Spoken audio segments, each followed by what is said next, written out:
कि NSA Jake Sullivan का भी बड़ा बयान आया, जहां युद्ध विराम की अवधि बढ़ने की संभावना से इनकार नहीं और युद्ध विराम की अवधि हमास पर निर्भर।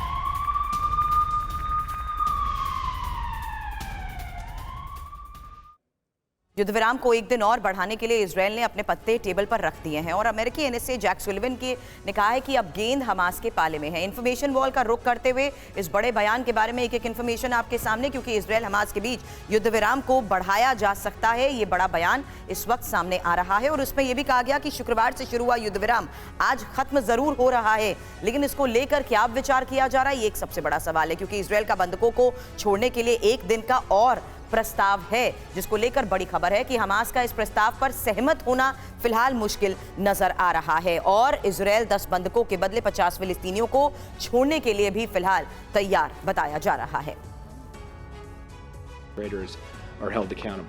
अमेरिका के राष्ट्रीय सुरक्षा सलाहकार जैक सुलिवन ने इस संभावना से इनकार नहीं किया कि इजरायल और हमास के बीच शुक्रवार से शुरू हुए 4 दिनों के अल्पविराम को बढ़ाया जा सकता है, लेकिन कहा कि ये निर्णय हमास पर निर्भर है। सुलिवन ने मीट द प्रेस से एक इंटरव्यू के दौरान ये बातें कही। उन्होंने कहा कि इजरायल ने बंधकों को छोड़े जाने के लिए युद्ध विराम को एक दिन और बढ़ाने का प्रस्ताव दिया है, लेकिन ये स्पष्ट नहीं है कि हमास इस तरह के विस्तार के लिए सहमत होगा या नहीं। क्या वो और 10 बंधकों को रिहा करने के लिए तैयार है? इसके बदले इजरायल ने 50 फिलिस्तीनी कैदियों को छोड़े जाने का प्रस्ताव रखा है। अब गेंद हमास के पाले में है। इस बीच विदेश मंत्री एंटनी ब्लिंकन ने मिस्र विदेश मंत्री समेह शौरी से फोन पर संघर्ष विराम को लेकर आ रही बाधा को लेकर चर्चा की, जिसमें शौरी ने 15 नवंबर को जारी संयुक्त राष्ट्र सुरक्षा परिषद के प्रस्ताव को लागू करते हुए संघर्ष विराम की आवश्यकता पर जोर दिया। इधर अमेरिकी राष्ट्रपति बाइडेन भी इस मामले पर नजर बनाए हैं। उन्हें उम्मीद है कि हमास और अमेरिकी बंदियों को रिहा करेगा। उन्होंने कहा वो कतर के अमीर, मिस्र के राष्ट्रपति सिसी और इजरायल के प्रधानमंत्री नेतन्याहू के साथ लगातार संपर्क में है।